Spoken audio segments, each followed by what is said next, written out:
What is the best strategy for JEE/NEET for any student. जितने भी बच्चे यहाँ पर हैं, बहुत सिंपल स्ट्रैटेजी बताऊंगा, मुझे नहीं पता।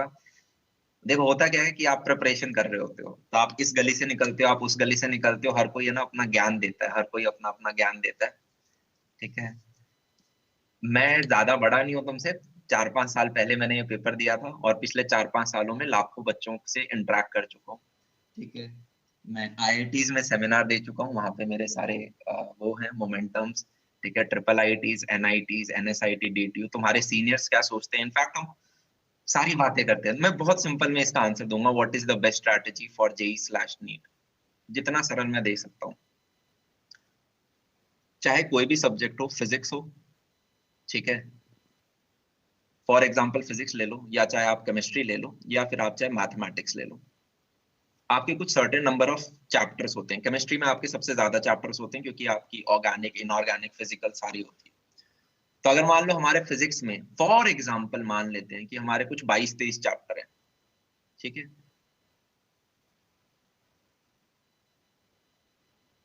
आपको हर चैप्टर के क्लास नोट्स करने हैं। भैया क्लास नोट्स क्या होते हैं? क्लास नोट्स होते हैं यार, अगर मैं आपको एक चैप्टर पढ़ा रहा हूँ, मतलब मान लो काइनेमैटिक्स, मैं नहीं, कोई भी आपको पढ़ा रहा है, आप कहीं भी पढ़ रहे हो, आप ऑनलाइन पढ़ रहे हो, आप ऑफलाइन पढ़ रहे हो, तो काइनेमैटिक्स को पढ़ाने में यार मान लो मेरे को लगते हैं 12 से 14 घंटे, मुझे वैसे लगते हैं 16 घंटे, पर मान लो 12 से 14 घंटे लगते हैं। तो इन 12 से 14 घंटे के दौरान मैं क्या करता हूँ कि कुछ 50 से 60 क्वेश्चन अपने नोट्स के अंदर कराऊंगा। और ऐसे ही यूजुअली सारे टीचर्स कराते हैं, कुछ 20-30 करा देंगे, कुछ कम कराते हैं, मैं मिनिमम 50 से 60 जरूर कराता हूँ। मेरे नोट्स क्वेश्चंस होते हैं, ठीक है, क्वेश्चन से हम फिजिक्स समझते हैं, ओके। एंड फिर क्या होता है, 50-60 क्वेश्चंस आपके यहाँ हो गए, और अब आप कौन सी किताब करें, हम साथ में किताब कौन सी करें? मैंने कहा किताब करना का काम है ना टीचर का होता है, कि भाई ये 50-60 क्वेश्चन में मैं कुछ क्वेश्चन आपके इरुडोव के रखूंगा, कुछ क्वेश्चन मैं आपके DC पांडे के रखूंगा, कुछ क्वेश्चन मैं आपके BM शर्मा के रखूंगा, कुछ क्वेश्चन मैं HC वर्मा के रखूंगा, कुछ क्वेश्चन प्रीवियस ईयर क्वेश्चन रखूंगा, कुछ क्वेश्चन किसी कोचिंग इंस्टीट्यूट के रखूंगा। उसके बाद अब आपका क्या कर्तव्य है? आपका कर्तव्य है और 50 से 60 क्वेश्चन करने हैं। भैया ये क्वेश्चन कहां से करूं? ये क्वेश्चन आपको करने हैं प्रीवियस ईयर। कौन से वाले? Previous year. काम खत्म।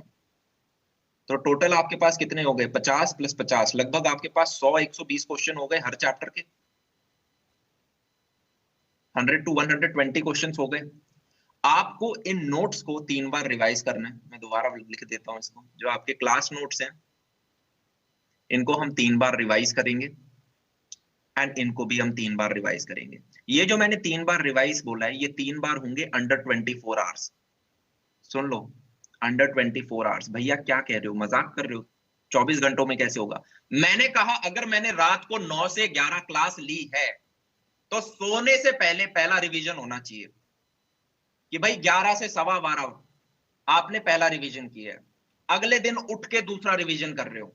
दूसरे रिवीजन में कितना टाइम लगेगा? अगर मैंने 2 घंटे की क्लास ली है, तो इसको रिवाइज करने में कितना घंटा लगेगा? 1.25 से 1.5 घंटा। इतने में तो कर ही लेंगे। रफ में करना जल्दी जल्दी, क्योंकि नोट्स तो आपने क्लास के दौरान बना लिया। तो ये है आपका पहला रिवीजन। सेकंड रिवीजन आप सुबह करोगे, जिसमें आपका आधा से पौन घंटा लगेगा, 30 to 45 मिनट्स लगने वाले हैं। और जो थर्ड रिवीजन होगा, वो आप अगले दिन की रात को 8:45 PM पे करोगे। क्लास शुरुआत होने से 15 मिनट पहले आप नजर मारोगे कि कल क्या पढ़ाया था। अगर आप ये 3 रिवीजन कर पाते हो अंडर 24 आवर्स, तो आपका वो चैप्टर हो गया। सबसे बड़ा इशू क्या आता है इस JEE एग्जाम में? सुनो, मैं बार बार बता रहा हूं, बच्चे रिवाइज नहीं कर पाते हैं। तुम्हें स्वयं विष्णु भगवान आके पढ़ा दें कोई चैप्टर, और उसके बाद अगर आप रिवाइज नहीं कर रहे हो, ट्रस्ट मी, आप भूल जाओगे। स्वयं शिव जी, ब्रह्मा जी सब आके तुम्हें फिजिक्स, केमिस्ट्री, मैथमेटिक्स पढ़ाएं, और हम अगर रिवाइज नहीं कर रहे हैं, हम भूल जाएंगे। टीचर की एक लिमिटेशन है, ये चीज लिख लो, रिवाइज रिवाइज। तो आपने कोई भी चीज पढ़ी, मैंने आज अगर आपको रात को 9 से 11 कुछ पढ़ाया है, तो भाई कोई भी आ जाए, ठीक है, कटरीना कैफ आए, नरेंद्र मोदी जी आए, ठीक है, पहाड़ आए, भूकंप आए, कुछ भी हो, पर आपको एक रिवीजन तो रात को मारना है, जिसमें हमें 1-1.25 घंटा लगेगा 2 घंटे की क्लास रिवाइज करने के लिए। रफ कॉपी में जल्दी जल्दी क्या पढ़ाया था, मेरे को एक बार निकालना है दोबारा। अगले दिन सेकंड रिवीजन 30 to 45 मिनट्स में, और तीसरा रिवीजन क्लास से जस्ट पहले अगले दिन 15 मिनट में कि ओके नजरें मार ली, ये चीज थे, ये मेन फॉर्मूलाज थे। क्योंकि होता क्या है जनाब, मैंने आज आपको 9 से 11 पढ़ा दिया, मैं तो परसों भी 9 से 11 पढ़ाऊंगा, मैं तो हफ्ते में 3 दिन 9 से 11 पढ़ाऊंगा। सिमिलरली मैथ्स वाला भी आपको कोई टाइम पढ़ा रहा है 4 से 6, 4 से 6, 4 से 6। केमिस्ट्री वाला भी लगा पड़ा है सुबह 12 से 2, 12 से 2, 12 से 2। जनाब रिवाइज नहीं करोगे तो आप 1-2 महीने का तो सिलेबस चलो ठीक है निभा लोगे, जैसे ही आप 11th से 12th में आओगे ना, तो क्या होगा, आप 12th पढ़ रहे होगे और 11th साथ साथ में इरेज होता जाएगा, 11th साथ साथ में इरेज होता जाएगा। और 11th उस बच्चे का इरेज नहीं होता है जिसने 11th के दौरान ही हर चैप्टर का 5 से 6 बार रिवीजन करा हो। क्या कुछ समझ में आया भैया? अभी 3 से 5 से 6 कैसे पहुंच गए? मैंने कहा 3 था अंडर 24 आवर्स। अब बचे हुए जो आपके 2 से 3 रिवीजन है वो कैसे होंगे? जब आप इन एक्स्ट्रा 50 क्वेश्चंस को प्रैक्टिस करोगे, इनको भी जब आप 3 बार निकालोगे तो ये भी आपकी एक तरह से प्रैक्टिस हो रही है। क्या चीज समझ पा रहे हो? तो 3+3 जिस बच्चे ने हर चैप्टर को 5 से 6 बार किया है वो आप समझो कि एग्जाम में आपके लिए मार्क्स लेके आएगा। बाकी सारे chapter waste of time, waste of money, waste of energy. क्या ये चीज समझ में आ गई? This is the richest, most pure, best thing I could have said for JEE Mains strategy. Revision is the key. Revision is the key. Great.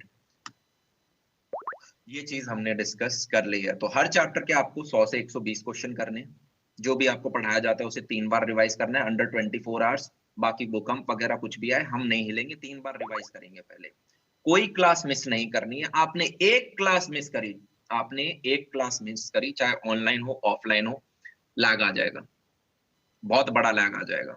मान लो आपने kinematics की पहली क्लास मिस कर दी, दूसरी मिस हो गई, अब वो कवर करना अपने आप में मतलब स्वयं शिव जी की शक्ति चाहिए होगी आपको कवर करने के लिए। तो कुछ भी हो, बीमार नहीं होना है फर्स्ट ऑफ ऑल, ठीक है। ऑल्दो आपको ऑनलाइन में रिकॉर्डेड लेक्चर मिल जाते हैं, पर ऐसी नौबत ना आए कि रिकॉर्डेड लिखने पड़े, ठीक है। ग्रेट।